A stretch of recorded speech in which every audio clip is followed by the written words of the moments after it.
dando guerra en un mercado muy maduro, que es el mercado europeo. O sea, entre España e Italia está el 80% de las casas nutricionales del mundo. Es un dato que tener en cuenta. Entonces estamos ahí dando batalla, ¿vale?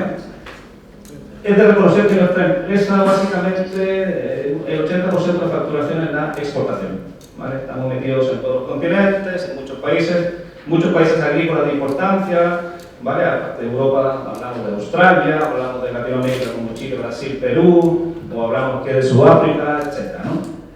Se oye bien, ¿no? Sí.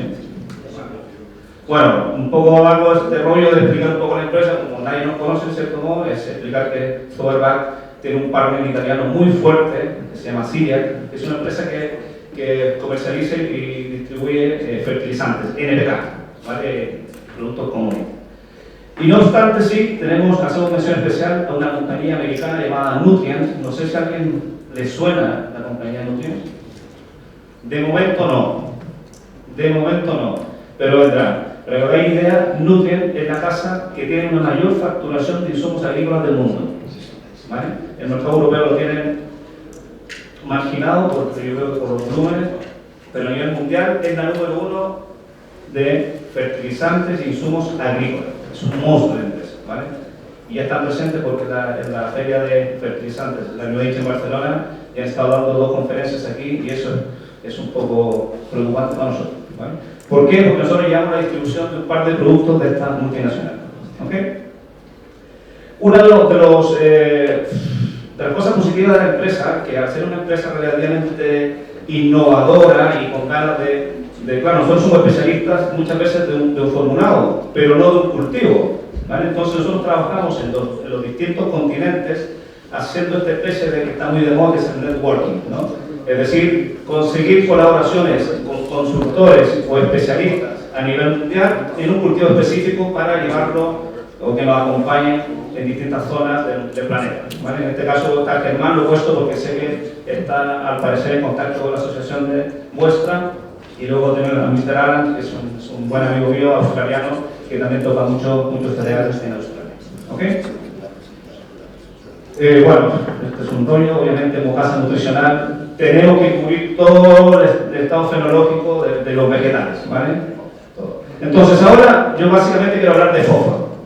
Yo sé que hablar de nutrición o de fertilización no es un tema muy cómodo, no es un tema que guste, aunque yo sé que aquí hay grandes especialistas en fósforo, que son grandes investigadores en fósforo en esta zona, entonces, pero aún así el resto yo sé que es un tema que da un poco hasta de pereza estudiarlo y escucharlo, ¿no? Cuando hablamos de fertilización, obviamente lo primero que se nos viene a la cabeza es el nitrógeno. El nitrógeno es mi mejor amigo. Luego el potasio y el fósforo. Obviamente se utilizan menos cantidades, efectivamente lo dice Pedro, es lo que vale, ¿vale? Entonces el fósforo es un elemento desconocido, pero realmente para mí, que yo soy un especialista en fósforo, para mí yo creo que es uno de los elementos esenciales en la producción agrícola, ¿vale? Esenciales. Es un cultivo, es un elemento que en pequeñas cantidades y con la problemática que tenemos en muchas partes de la península en este caso, pero en otras partes del mundo igual, es un elemento que muchas veces no nos presta la eficiencia o el vegetal no es capaz de asimilarlo para llevar a cabo o sacar al máximo el potencial productivo de un vegetal. ¿Ok? Entonces vamos a hablar de fósforo, ¿vale? Principalmente, todos sabemos lo que hace el fósforo, ¿no? Vosotros cuando hacéis alguna aportación de fósforo en otro cultivo, ¿cuál es la idea? Apoyar el cultivo en rizogénesis, raíces, ¿cierto? ¿Vale? Pero también el fósforo tiene otra importancia durante el estadio fenológico, en este caso de un cereal, ¿vale? Que puede ser apoyamiento, ahijamiento, ¿vale? Es un estado fenológico demandante de fósforo, ¿vale? Y hay que tenerlo claro. Luego, netamente, es la demanda energética en la parte reproductiva o fructificación, ¿vale? Que podría ser la floración. Y en algunos cultivos hasta final del ciclo se recomienda, ¿vale? Pero yo creo que en cereal los 3 primeros estados fenológicos son determinantes para poder acompañar al cultivo o hacer esa varianza de productividad, y esto se nota, ¿no? El aplicarlo o no aplicarlo se nota, ¿vale? Como dije, gran parte, enraizamiento, establecimiento, sí, sin lugar a duda. Pero se indica, según la estadística, de que los requerimientos de fósforo en la parte reproductiva son del 120%. O sea, Quizás es más importante en la parte reproductiva hacer la aportación de un fósforo eficiente que enraizamiento, ¿vale? Que también, pero no hay que descuidar el tema de la fructificación, porque al final, ¿qué es lo que hacemos nosotros? Nosotros vendemos trigo, no vendemos paja. Entonces es importante cultivar, es importante que el grano basal de la espiga cuaje, luego hay que cortarlo, pero que cuaje, ¿vale? Entonces, dicho esto, ¿por qué es importante el fósforo? Se traduce que el fósforo es energía, ¿vale? Es la molécula energética de agua. Bueno, yo para venir aquí me tuve que situar un poco en la zona. Yo vengo de Chile, llevo 15 años en Cataluña y claro, vamos a ver qué es lo que es Castilla y León, ¿vale? Entonces hay un centro, una entidad que ofrece muy buena información, lo cual me facilita un poco la presentación, ¿vale? Si hablamos de Castilla y León, señores, me corregís si estoy equivocado o no, haciendo yo una identificación, una clasificación de la textura del suelo, vemos que es muy diversa, ¿vale? Pero el concepto de franco es en gran medida el tipo de suelo que tenemos en la zona, ¿no? El suelo franco arcilloso, ¿vale? Franco limoso, franco arenoso. Entonces va a depender un poco de la zona donde esté situado, ¿vale? Pero son suelos típicos de España, ¿vale? Si hacemos otra clasificación, otra información, vemos los pH. Y aquí estamos todos clarísimos, seguros, que más de alguna vez, ahí han hablado el tema del pH, seguramente más de alguna vez hemos hecho una evaluación de nuestra analítica de suelo y hemos visto los pH que tenemos. Y realmente son pH muy elevados, ¿vale? Estamos hablando de suelos muy básicos, muy alcalinos, ¿vale? Y tenemos un imán en nuestro suelo muy potente que es el calcio, ¿vale? En otras partes de España, como puede ser Galicia y quizás algo de Huelva, donde se cultivan los arándanos, tenemos pH 5, ¿vale? Pero eso no es una puntual. Y yo creo que, si siendo generoso, mire que mirado la analítica de suelo en España, yo creo que sobre el 5, vamos a poner el 10% del suelo español puede tener una condición ideal de pH para el fósforo, que es 6,3, 6,3. Pero el resto, problemas, ¿vale? Sé que vosotros de materia orgánica no estáis mal, entiendo yo. En siembra directa es la idea, ¿no? Es la idea de ir aportando y que por lo menos a nivel de siembra se mantenga, que lo cual es positivo para el tema de la problemática que tenemos. Y luego, otro dato muy importante que salió en esta comunidad es el pH, ¿vale? Entonces, claro, si miramos, aquí tenemos zonas donde a lo mejor no deberíamos utilizar fósforo por 20 años para fertilizar. Niveles muy altos de fósforo en análisis, ¿vale? Entonces fue un poco más allá. Vamos a ver analíticas de suelo de distintos laboratorios españoles. Efectivamente, fósforo asimilable 226 partes por millón. Una barbaridad, altísimo. Otro laboratorio, también 99, alto, muy alto, ¿vale? Seguimos lo mismo, con Orce 79, alto, y así sucesivamente, inclusive una analítica que mandamos a hacer a Estados Unidos, también valores bastante altos, very high. ¿Ok? Entonces, esto en cierto modo, la analítica de un laboratorio concuerda con lo que dice la estadística y la información de la comunidad, ¿vale? Tenemos fósforo para regalar, tenemos fósforo para los nietos y bisnietos, seguramente. Exactamente, perfecto. Entonces, la gran pregunta que ya aquí el señor ya ha dado la respuesta, ¿qué pasa con esa gran cantidad de fósforo? ¿Qué pasa? Si vemos nuestro suelo, que estamos por la nube de fósforo, ¿qué le pasa a ese fósforo? Insoluble, bloqueado, fijado. Es correcto. Fijación y bloqueo. ¿Está ahí? Sí. ¿La raíz lo puede asimilar? No. Son compuestos roca. Fosfato tricálcico, por ejemplo, en el caso acá, o fosfato de hierro en un suelo brasileño con pH 3, o en Uzbekistán un pH 5, suelo con mucho aluminio, es decir, fósforo unido por cargas eléctricas, unido a otro elemento formando compuestos insolubles. La única forma de asimilar ese fósforo es que la raíz te salga dientes, pero de momento es complejo, ¿ok? Entonces, esto es un problema que tenemos y tenemos que convivir con ello, ¿vale? Esto es una gráfica, obviamente, esto es como un clavo a un imán. Tú lo tiras con la buena fe, con la mejor disposición de aportar un fósforo eficiente, pero hay una estadística que en este tipo de suelos, que es una estadística australiana además, que en este tipo de suelos españoles, con estos niveles altos de pH, dice que un DAP o un MAP, poniendo como fuentes de referencia de fósforos convencionales, que hay esta estadística que indica que a las 6 semanas, al mes y medio de haber aplicado el DAP o el MAP, ¿vale?, solamente el 25% es aprovechable. O sea, ya el 75% se fija. Queda fijado y queda bloqueado. O sea, mirad que es catastrófico, que es grave el gran imán que tenemos abajo, ¿vale? Eso que puede ser 73, 27, sí, pero más o menos este es el rango. Pero lo más preocupante es el tiempo.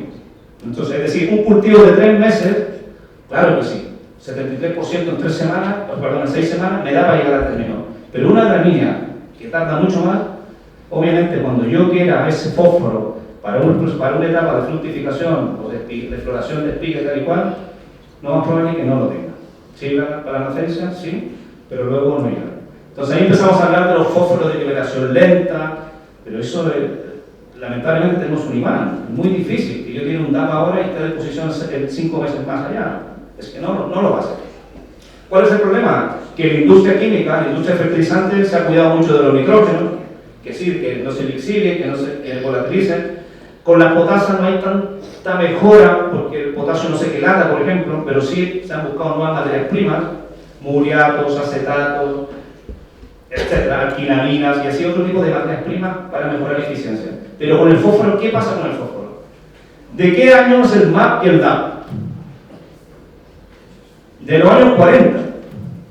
De los años 40. Y sigue siendo la fuente fosfatada más vendida a nivel mundial. Sí, entonces la idea es ir un avance. Y hay empresas californianas, que la cual es fabricante de este producto, que ya han trabajado hace ya por lo menos 15 años con un formulado para intentar mejorar la eficiencia de los fósforos. Esto es una chorrada de diapositiva, pero bueno, este señor gana o pierde dinero.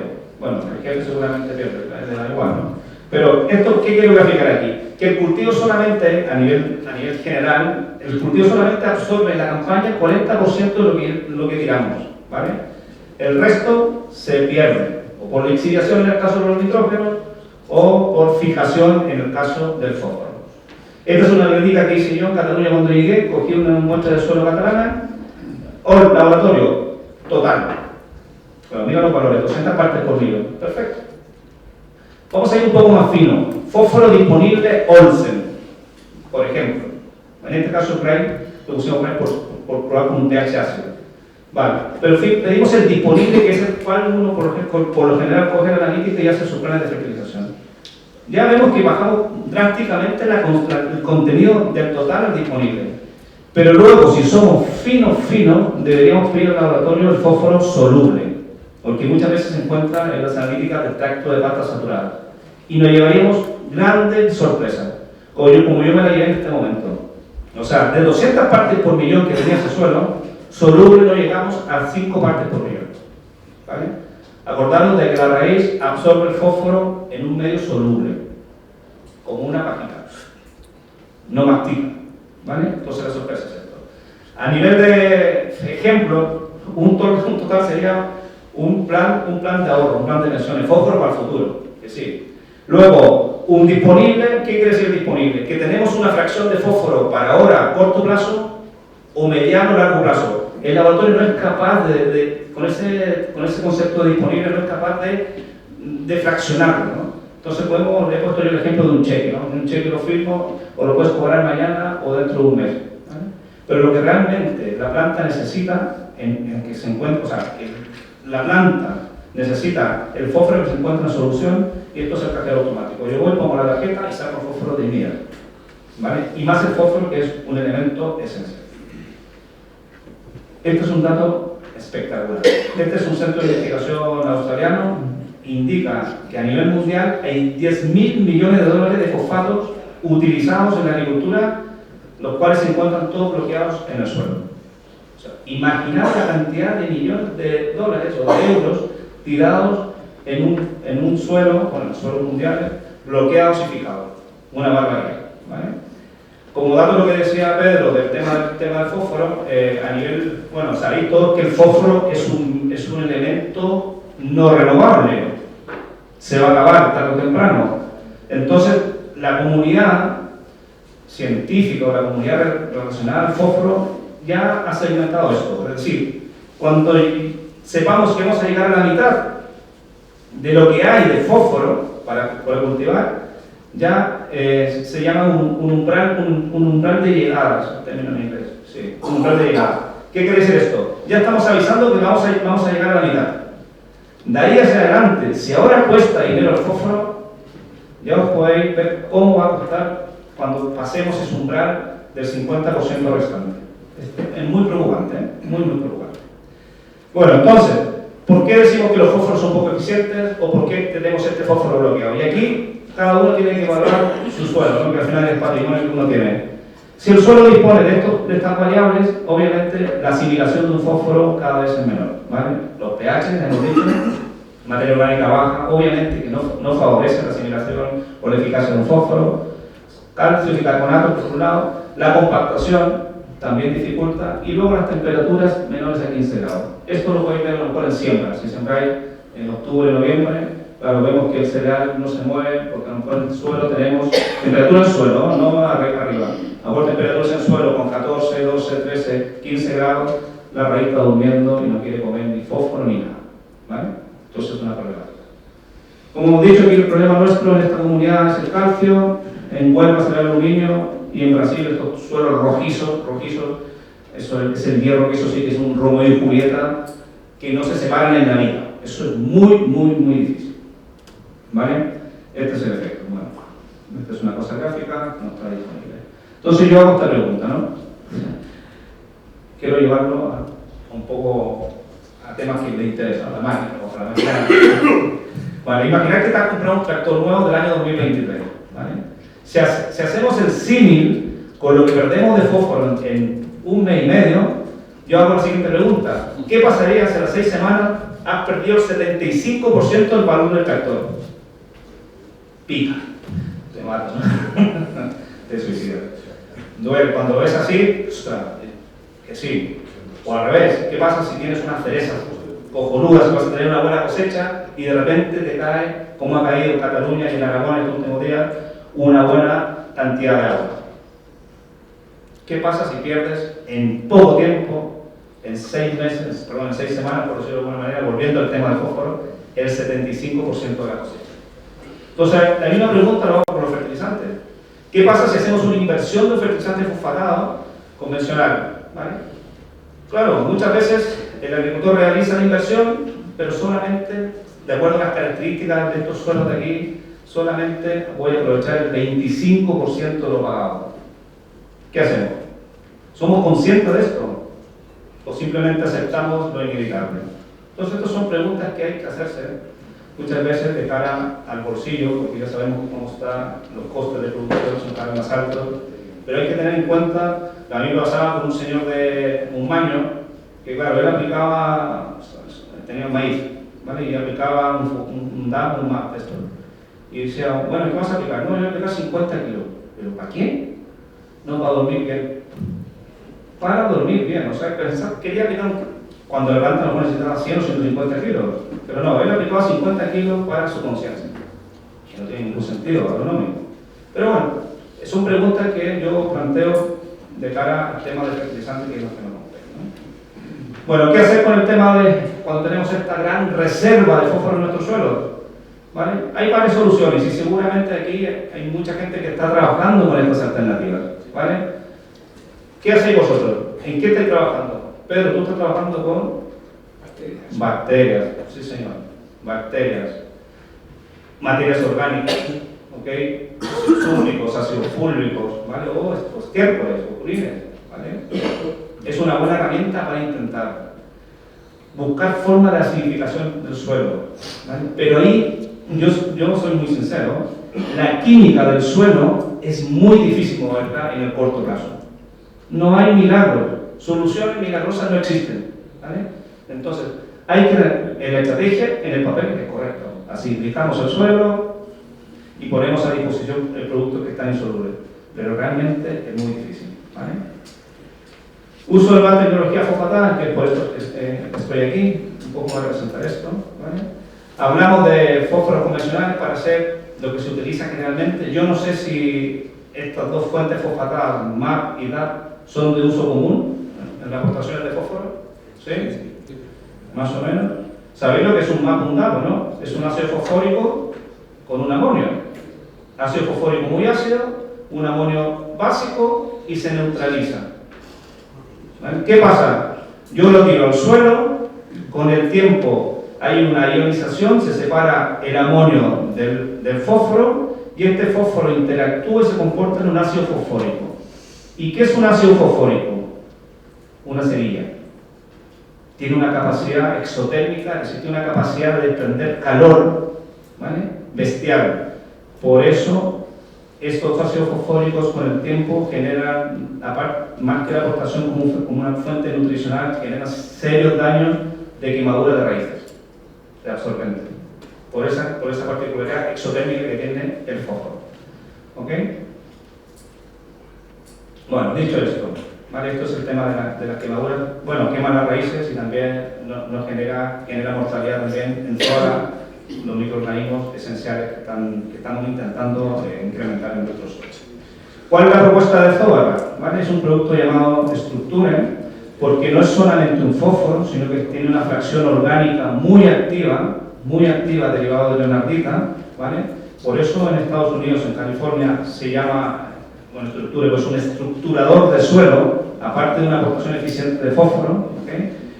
Entonces, es lo que quiero presentar ahora. Para que os hagáis una idea, no sé si conocéis la casa FMC, de fitosanitarios. ¿Sí? Bueno, FMC distribuye este producto para Asia-Pacífico.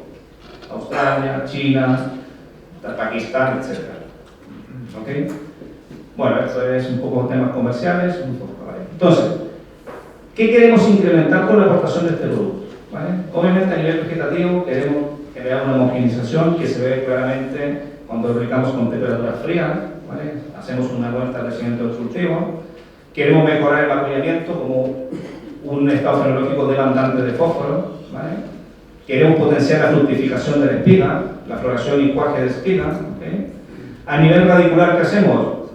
Activar también el aislamiento, mejorar la masa radicular, etc., ¿vale? Y aumentar el crecimiento de los absorbentes, que son los que realmente comen, ¿okay? Y a nivel edáfico, a nivel de suelo, ¿vale? Tiene como una buena materia orgánica que lleva este producto, tiene propiedades de bloquear nutrientes, ¿vale? ¿Vale? Y tiene una cosa muy interesante que lo hemos podido comprobar en el campo de Cartagena, en Murcia, que este producto, la parte orgánica que lleva este producto, es un gran retentor de agua, ¿vale? Y lo hemos tirado a la pelea en una zona muy compleja, que es campo Cartagena, cultivo de pimiento, meses de verano, ¿vale? Tratamiento durante todo el ciclo, ¿vale? Y los resultados de esa investigación hablan de un ahorro de agua de sobre el 30%, que es mucho, no lo puedo decir esto aseverando así libremente, ¿no? Pero son los datos que tenemos de esta centro de investigación independiente que ha sacado resultados. Entonces, no es solamente un fertilizante, ¿vale? ¿De qué está compuesto este producto? De ortofosfato. ¿Conocéis el concepto de ortofosfato? ¿Alguien lo ha escuchado hablar o no? ¿Sí? ¿No? Vale. Bueno, ahora lo explicaremos, ¿vale? Es una molécula pequeña, ¿ok? Luego tiene la fracción orgánica derivada de la leonardita, con sus respectivas propiedades, y luego tiene una pequeña fracción de zinc, ¿vale? Que también tiene una particularidad muy importante en fórmula. El fósforo y el zinc son antagonistas, ¿vale? Pero si están unidos estequiométricamente en una fórmula, el zinc se comporta como un semáforo en verde, ¿vale? Es un vinculante, ¿vale? Entonces, la fracción orgánica es un 21% de ortofosfato, un 7% de nitrógeno y un 0,2% de zinc. Y la parte orgánica, aquí hablamos de un concepto que se llama humina. No sé si alguien ha escuchado el término de humina. ¿No? Humina. Están los ácidos úmicos y los fúlvicos derivados de la leonardita, pero de la parte insoluble de la leonardita, lo que los fabricantes tiran a la basura, ahí se encuentra una fracción que es más elástica, es más activa, ¿vale? Que es muy difícil de extraer, que se llama humina, ¿vale? Es una fracción del extracto húmico total, ¿okay? Es más activa, más eficiente que un ácido húmico y un ácido fúlvico, ¿vale? Entonces realmente es el plus del producto californiano. O sea, el know-how, el conocimiento y las patentes de protección del producto radican en hacer esta humina, hacerla que es insoluble, hacerla soluble para que tenga una actividad en el suelo y en el cultivo. Esto es un poco para graficar, porque cuando hablamos, tu producto tiene solamente un 21% de fósforo, pero si yo tengo ácido fosfórico al 80%. Entonces, ¿por qué creo esta gráfica? Yo hago el símil de la sandía con el fósforo. Claro, la sandía entera sería la roca fosfórica, 100% fósforo. Pero claro, es muy difícil que la niña se coma, mira, si le pego un cabezazo, no se va a comer nada de la sandía, ¿no? Lo mismo pasa con la roca fosfórica. Yo pongo una roca fosfórica, le hago la raíz, nada, cero. Luego vamos por los famosos MAP y DAP o fósforos que se encuentran dentro de un complejo, ¿vale? Eso también son grandes cadenas de fósforo, grandes cantidades de B2O5, que es la forma como se escribe, como se comercializa el fósforo a nivel mundial, pero realmente son poco asimilables. Luego vamos a un polifosfato, que es un 1034-0, no sé si hay aquí, un 1030-0, que son, en Estados Unidos se usan mucho, en Brasil también, en Argentina no, bueno, que son cadenas un poquito más depuradas para el tema del fosfato. Y por último está el ortofosfato, que es a la boca, directamente. ¿Okay? Los polifosfatos, todo lo que está MAP y fósforos convencionales, son cadenas muy largas de fósforo, muy largas. Tú lo tiras al suelo y es ahí donde tienen que interactuar otras variables que no son propias del producto, porque se tiene que crear una hidrólisis, romper estos enlaces, ¿vale? Para aportar una molécula simple llamada ortofosfato. Entonces, yo tiro un polifosfato, un fósforo convencional a mi suelo. Debo tener temperatura, debo tener materia orgánica. Las raíces tienen que segregar sustancias productoras, ¿vale? Y así se tienen que crear distintas variables para que se rompan estos enlaces y ese polifosfato, ese MAP o ese DAP aporte en cierta medida la forma de absorción del fósforo llamada ortofosfato. En este caso, estructura ya viene directamente en química, viene la forma asimilable de forma directa, rápida, un fósforo a la mega. ¿Ok? Y a nivel de lo que hablaba de las leonarditas hay en el mercado infinidades, buenas, malas, caras, super caras, muy baratas, regaladas, etc. Pero bueno, lo que hacen los fabricantes convencionales es coger la roca, la irradian con un ácido o con una base y extraen la parte soluble, y ahí aparecen los compuestos llamados únicos y fúlmicos. ¿Qué es lo que hacen, que han hecho estos americanos? Es trabajar sobre el residuo del primer proceso, ¿vale? Para extraer la sustancia más activa del humus del suelo, del extracto único, llamada humina. Y de forma paralela han puesto sí, un pool de azúcares escogidos, ¿vale? Para darle otras propiedades, como por ejemplo alimentar a los microorganismos que están en disposición, están trabajando en nuestro sistema, bueno, en el suelo. ¿Ok? Esto se le llama ácidos orgánicos dactales, que es la casa fabricante. ¿Ok? En resumen, bueno, si lo comparamos, es molécula pequeña a la vena para que la planta lo coma rápidamente, ¿vale? Para que entre muy rápido y, en cierto modo, esté protegido con esta sustancia orgánica de este gran imán que tenemos aquí, que es el cáncer. O sea, protegemos el producto por un periodo de tiempo determinado para que la planta lo absorba rápido, ¿vale? Estamos hablando de eficacia sobre el 80%, más o menos, entre el 60, 70, 80% de eficacia de asimilación. Yo no conozco, y no sé si hay alguna empresa iluminada que diga que tiene un fósforo 100% asimilable en estos tipos de suelo, porque eso, bueno, yo no lo veo viable, ¿no? Creo que no existe. ¿Vale? Pero en este caso estamos aportando eficacia, ¿vale? Vamos a rápido esto, ¿no?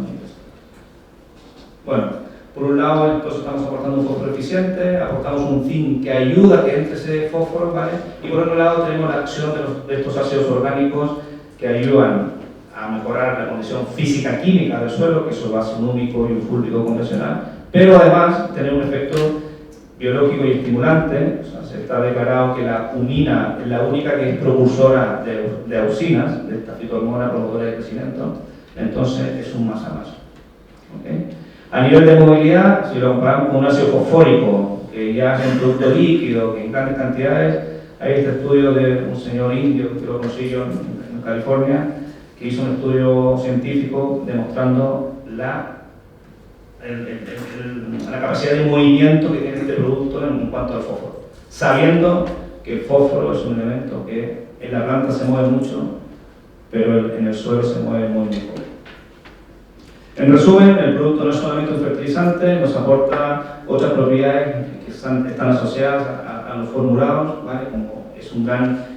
Siendo un fertilizante no se considera una sal, no tiene una alta carga salina, ¿vale? Que es importante en cultivos sensibles, ¿okay? Activa una estimulación microbiana por los azúcares que lleva el producto también, mejora la infiltración por características propias de la parte orgánica, ¿okay? Y estimula la planta directamente por la aportación indirecta de auxinas, que son promotores de crecimiento.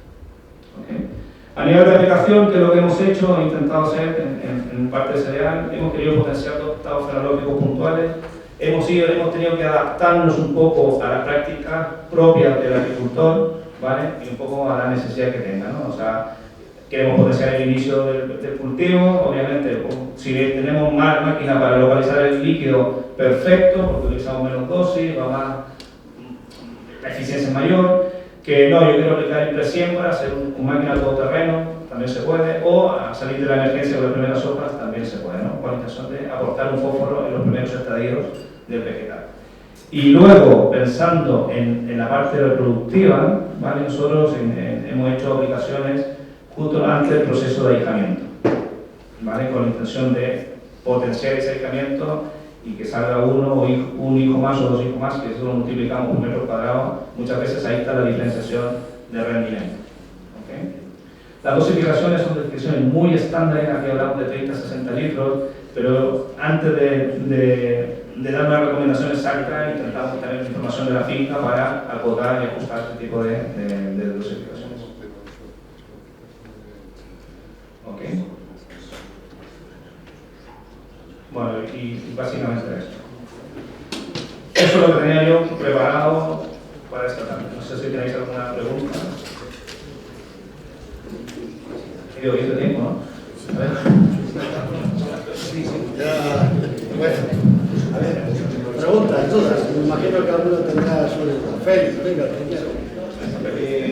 ¿Tenéis formulaciones sólidas para aplicar en línea de siembra? No. Esto solo líquido. Y no, de hecho, no hacemos nada. Traemos el recital de 20.000 litros, pasamos a pequeñas cantidades y lo hacemos. No hacemos. Este formulado no lo hacemos. ¿Compatibilidad con herbicidas? Pero, excelente pregunta. Es un producto muy compatible con tratamientos de herbicidas y mira que lo hemos tirado con bombas químicas, ¿no? Una pregunta. Si haces siembra directa, haces tratamiento pre-siembra de glifosato, ¿lo puedes echar? Se puede mezclar. Es uno de los productos, hay que solamente ajustar el tema de los pH, ¿vale? Más que todo con agua, ¿no? Esto me pasó en Italia, que fuimos ahí a un cereal, se aplicó el producto con el Randa Premium, no sé qué rollo, y estaba la hierba más alta que el trigo. Entonces, claro, tuvimos que ir ahí, aplicaron el producto, con aguas calcáreas, el pH del caldo yo era sobre 7 y se inactivó el glifosato. Pero se hace. ¿En la semilla admite la aplicación? Buena pregunta. A ver, de ahí no nos hemos querido jugar mucho nosotros, hemos hecho lo que sí hemos hecho en el arroz. ¿Vale? En el arroz sí que lo hemos mezclado, tiene una buena impregnación, pero no hemos hecho el desarrollo, la verdad, te soy sincero. Nos han preguntado muchas veces en semillas de trigo, cebada y también en el maíz. ¿Vale? En el cultivo del maíz este es un producto excepcional, está en el corazón del maíz de Estados Unidos, aplicación en siembra y luego entre V3 o V5 para hacer el cambio de 2 hileras más o 2 hileras menos de la Amazonas. Es un gran producto para el mercado del maíz que consume muchísimo. ¿La aplicación al suelo bajaría el pH? No, aquí no interactuamos. Aquí este es un producto que yo lo aplico con la intención de que la raíz de la planta lo coma rápido. Nada más. ¿No? Tiene un pH 6,5, un pH neutro. No.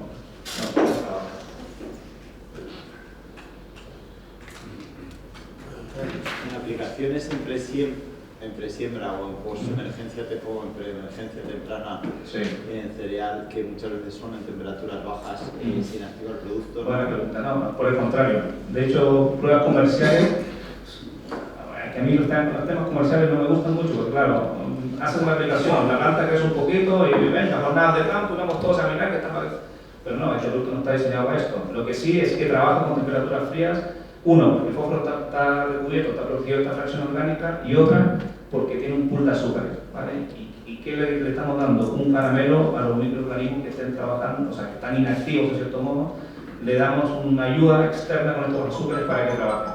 Entonces, es ahí que las pruebas comerciales, lo que te digo, ¿no? Que aplicamos hacemos la siembra en octubre, hacemos la aplicación y vemos un remonte del producto, que le va un poco más, y claro, hace línea, ¿no?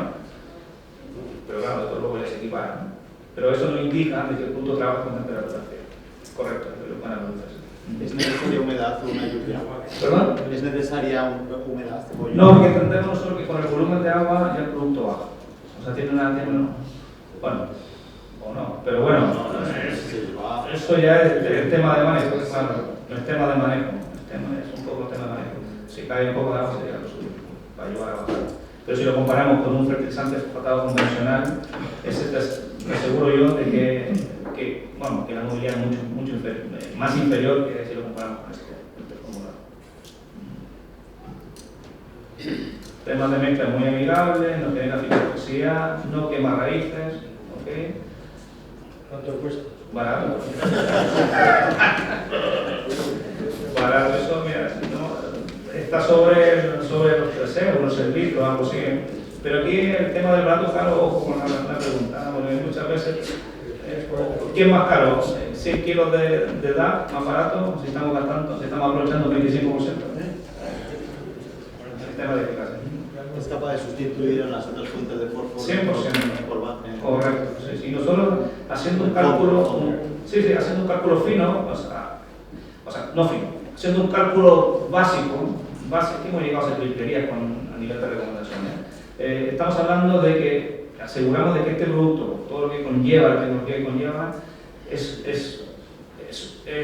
la proporción es 3 a 1 o 4 a 1. O sea, por ejemplo, si yo tiro 100 kilos de un convencional, a lo mejor con 25 o 30 litros con este ya vamos tirando. Por el tema de la eficacia, volvemos a verlo. O al revés, por el factor de deficiencia del convencional. Entonces, por ahí hay que jugar. El análisis no es tan rápido, no hay que... Volvemos a lo mismo, ¿no? Que a las 6 semanas tenemos solamente un 25 aprovechado, el resto está bloqueado. Entonces, ese producto sí que sale caro luego. Ese producto sí que sale caro.